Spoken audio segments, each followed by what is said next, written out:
Welcome back to the Lovin Dubai show. This week we saw a bullying incident in the UAE that led to a child being hospitalized. Today we're focusing on bullying among kids, and we're delighted to have Dr. Saliha Afridi back in studio to share her insights on how parents can support their children and how society, including the media, plays a role in shaping behaviors. Welcome to the show. Thank you. Thank you for having me. Such an important topic, especially right now. Thank you. Well, thank you so much for being here. First of all, I for sure know that you have heard of the story. So what are your thoughts on the incident that had happened? For me, this is a story about bullying, yes, but it is also a story about the responsibility media has, the responsibility parents have. It's just too easy for us to say, oh, this is a child being bullied by children. But this was a reality TV show where producers were provoking and evoking certain comments about the girl. So I think the onus is on the media company as well as the parents who actually really then furthered this kind of bullying. And so the editors could have cut it out, the producers could have stopped it, the parents could have stopped it. The children are very young children. I think they're 10, 11 years old. So they're young children. And by far, I believe that children that young do have empathy and they do know right from wrong. They can get a sense when they're hurting someone's feelings, but they also don't have a fully formed frontal lobe and decision making and their ability to be impulsive or not. That is not fully formed until they're in their 20s. So these are very young kids who are just learning about what is right, what is wrong, what is kind, what is not. And so the adults around them had a lot of responsibility. And I think, I really think that they went wrong here. Really interesting in terms of where is the responsibility when there is a bullying incident. And you say that the kids are at that age where they're nearly recognizing rights from wrong. So although we can say that the onus might be on the parents and on the producers, if a child is in a situation, so maybe parents listening now and their child is in a bullying situation, whether it's in a TV show or in a school, yes. What can the child do if their friend is being bullied, if they think bullying is happening? What do they do in that situation? For sure, there is a lot of power in the bystander. Bullies get their power from people who remain silent while they are inflicting the aggression.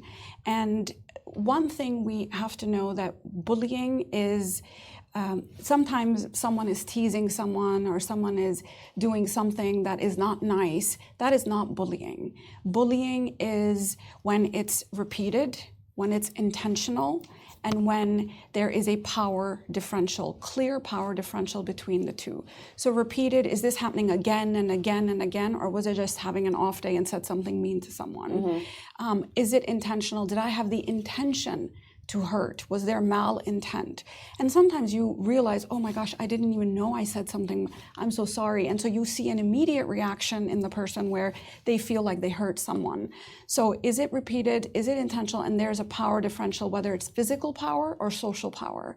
And so we need to first make sure that we're not just qualifying everyone who does something hurtful or mean once or twice as bullies. Bullies are a different kind of people, and there is a lot of trauma that can be inflicted if those bullies are not stopped. So yes, every person within that system holds a responsibility. I don't absolve children of responsibility. I don't absolve the parents, and I don't think the system for sure. So if you are within a school, I think all the parties should be educated, whether it's anti-bullying campaign or pro-kindness campaign. Both of these, the research shows, both of these need to be implemented within a school system in order for this to be effective.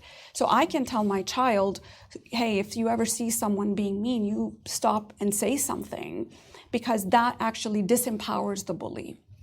But then they are also now a target for the bully. If the parents and the system and the school doesn't get involved, then you actually are really putting the child in a very difficult situation. Mm-hmm.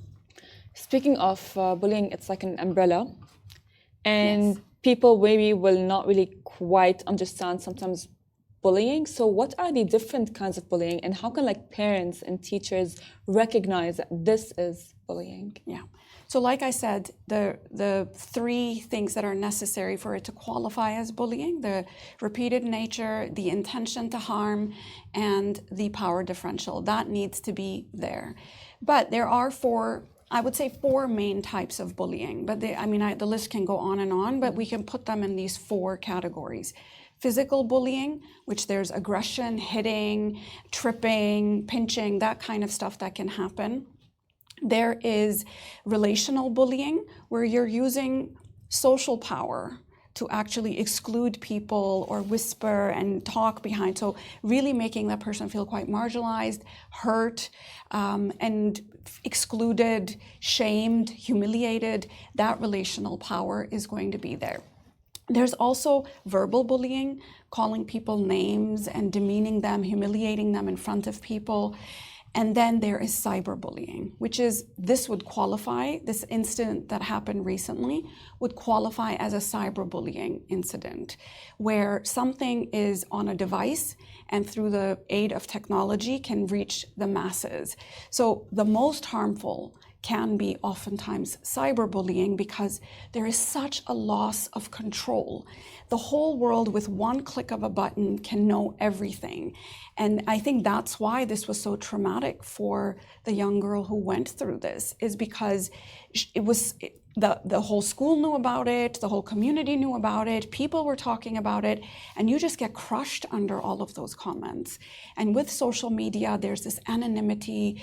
You don't feel the other person, and our empathy is not triggered. So it's much easier for me to say something mean to you online than it is for me to say it to you in person. So that anonymity, the dehumanization that happens online, that actually can be so painful and traumatic for people that experience cyberbullying. All types of bullying is painful. Typically, girls engage in relational bullying, boys engage in physical bullying, and then usually verbal bullying is across the board similar in both boys and girls. Interesting. As we speak, I just think back to childhood and the types of bullying that I definitely would have seen, and we'll certainly touch back on cyberbullying because it's not something we grew up with, but I know it's an issue that parents would have a lot of questions on. But just to look at the effects that bullying can have on kids, what are we talking about? I guess short-term and long-term would be the psychological effects, and how are kids coping?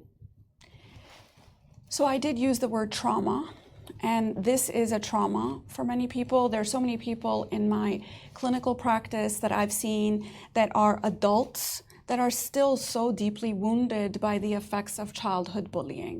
So this is not something to take lightly.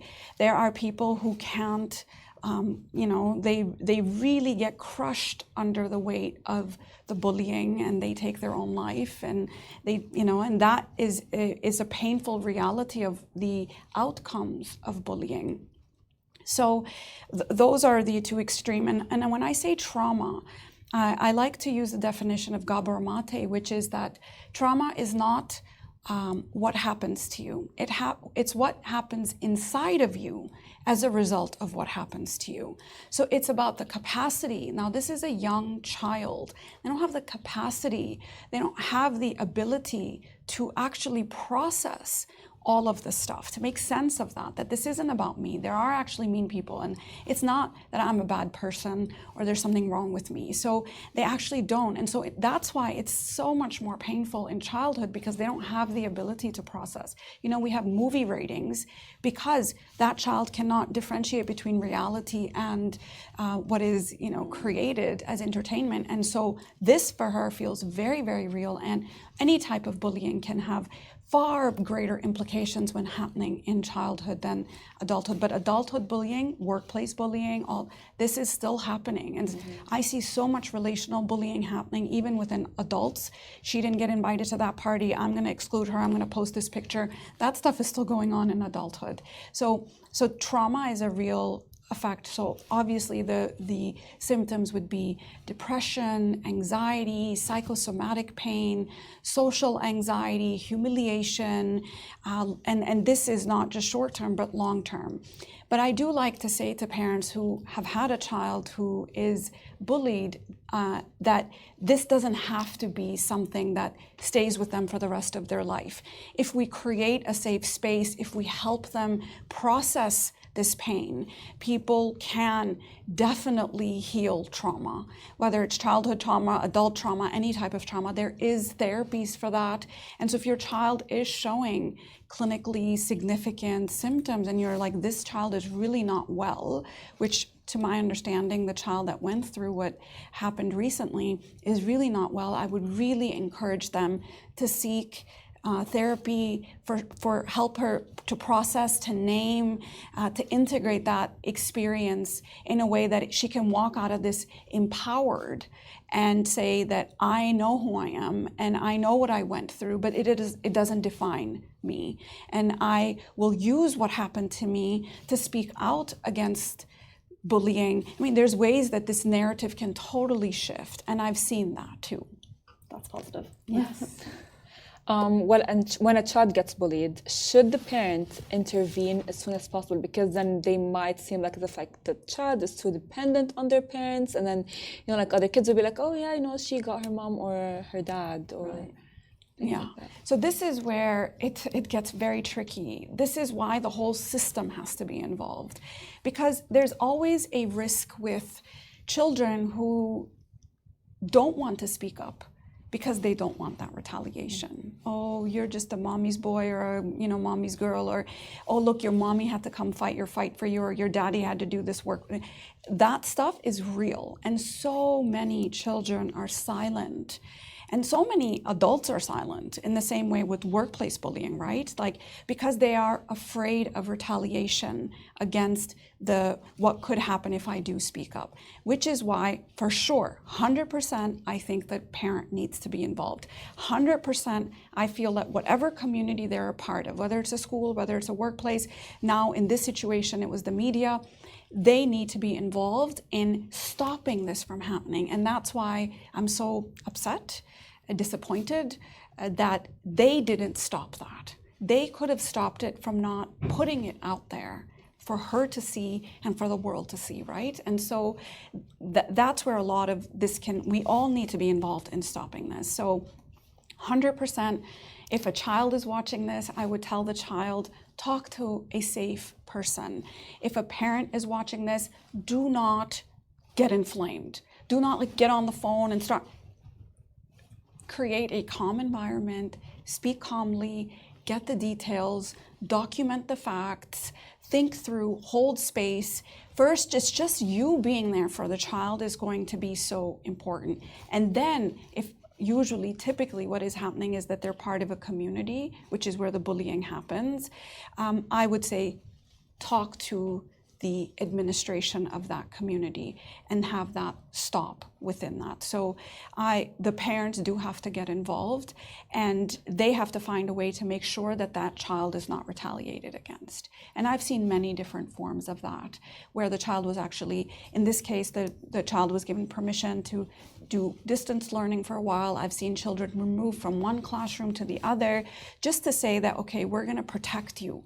Our number one goal right now as a whole system is to protect this vulnerable child, and and our whole policy and our rules need to be in support of that. Can we speak a little bit more on the silence and how to create a safe space? Because I think one of the key things is that kids won't speak up. So if you're a parent and you're watching and you know your child is going through something, but they've just shut that door, and they shut the door every day, how can you create a safe space? How are there effective ways and tips to get a child to speak about what they're going through? I usually say that if a child is not speaking up, then they are not feeling safe. So what can we do to create a sense of safety? And usually parental reactions are the things that kids are afraid of. Like, oh, they're going to say it was my fault. Or they're going to say, oh, don't worry about it. It's no big deal. Come on, you're tougher than this. So it's dismissive, it's minimizing, or it's inflamed. Those are usually the three reactions parents show up with. So this is what I mean by you have to create a safe space for the child. And if you don't have that space generally, it's not going to happen now. So what I would say, the number one priority for any parent anywhere, not just kids that are bullied is how is the relationship between you and your child, because that will be the foundation for every other thing that shows up. So really invest in creating that safety and managing your own anxiety, managing your own instincts, because my instinct would be, like who's doing what to my kid? Like sure. It's nature to protect our young, right? This is where you have to rein that in as a parent and say, I am the regulator. This child doesn't have a fully formed nervous system that can regulate itself. They feel unsafe in this world. It is my job to create safety for their nervous system. I must remain calm. I must remain containing. I must remain safe. I must remain reasonable. I must remain in a way that allows this child to feel empowered in the situation. Tell me, child, what would you like us to do? So let's just plan this out. We don't have to do anything. Let's just document this for now. And then let's figure out a plan on how we're going to go about this. But I promise you, you will be safe and nothing will happen to you. So this kind of reassurance is needed. But it's so hard for me to answer that question because a lot of that actually depends on the parents' own reaction. And so this is where I say parenting is an inside job. Like you've got to first work on yourself, your own anxiety, your own wounds, because a lot of times parents were bullied. And now that stuff starts to play out, right? So you have to go do that bit. And then you're going to be able to show up for the child in the way they need you to show up for them rather than in the way you think is right. How can we teach children how to stand up for themselves and in a very constructive way, so that it does not, get back to them? So I feel very strongly that this needs to be part of the curriculum in every education system.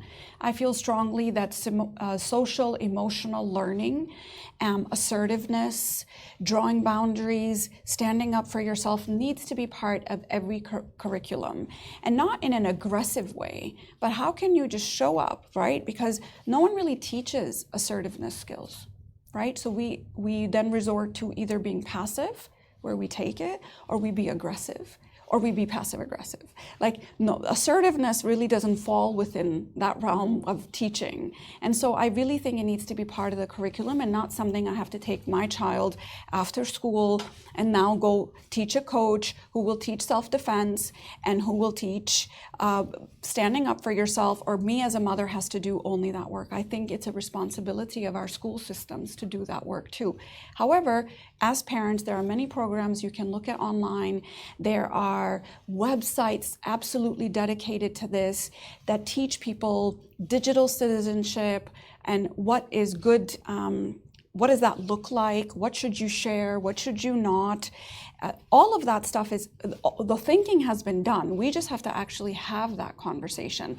And I would say, have it preemptively. Don't wait for the bullying to happen. Teach your kid kindness, teach your kid empathy, teach your kid to stand up for themselves. Like my daughter, she's in karate. And karate we don't attack. It's only used for self-defense. And before you punch, you first actually have to protect yourself. You don't actually aggress. So there's so much theory about the way you live your life in karate, which I think is a great empowering way. So this is for me one of the ways that you can teach your children how to stand up for yourself and to stand in their power, and that you don't have to be an aggressor. And there's a difference between power and force. You stand in your power and you won't have to use your force, and you will be able to withstand any force. You should just go to every school and have this conversation. I would love to. I feel like it's just something that kids need to hear. And one of the common things we speak about is victims of bullying. But what about if your child is the bully? And why do kids bully? Is it fair to blame the parents? Does it come from the parents, or are there other underlying factors? What we have seen is that bullying is a learned behavior, so they're seeing it somewhere.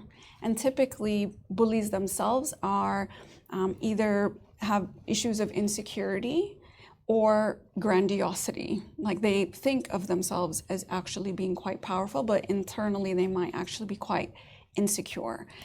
They might actually be seeing aggression in the household. They might be seeing the dynamic between the parent and the child might be one where, as I said, there is a power differential at play. So maybe the way the parent is dealing with the child is that they use their power to get them to, or they use their force, I should say. They use their force to get the child to do, and they use their aggression to get the child to do. So they realize that, this works. It works with my parent to me. Now I'm going to do it with someone who has less power than me. So it does really play out in this kind of authoritarian parenting where physical or verbal aggression is present.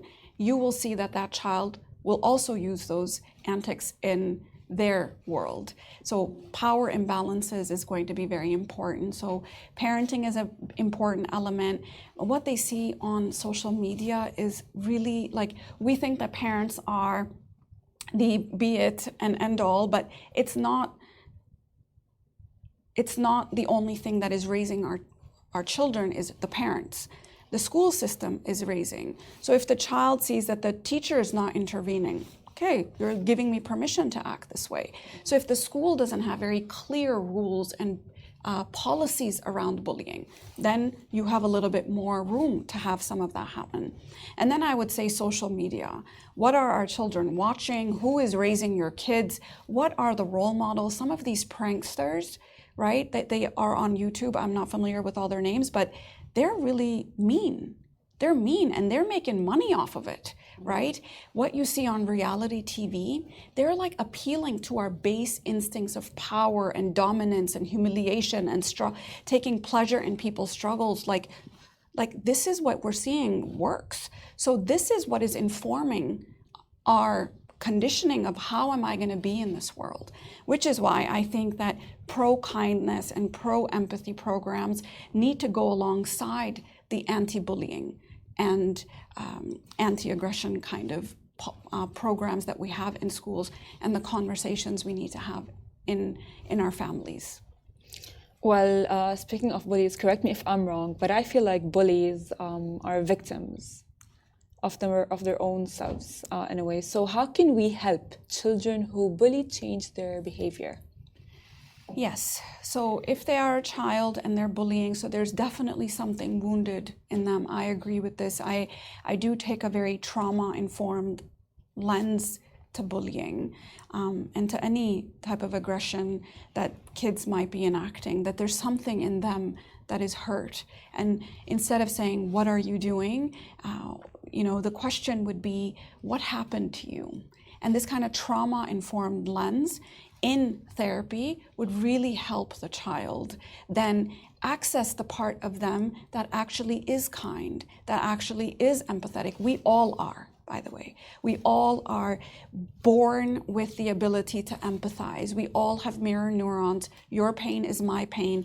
And if I'm not feeling that pain, then there are some walls between us. What built those walls? What pain was that? So addressing that in therapy, but taking that very seriously, because childhood bullies become adult bullies. Like it doesn't just go away over time. So really, as a parent, I would say, I'm sure that there's going to be a lot of shame that is triggered and a lot of self-blame that is triggered, but intervene early.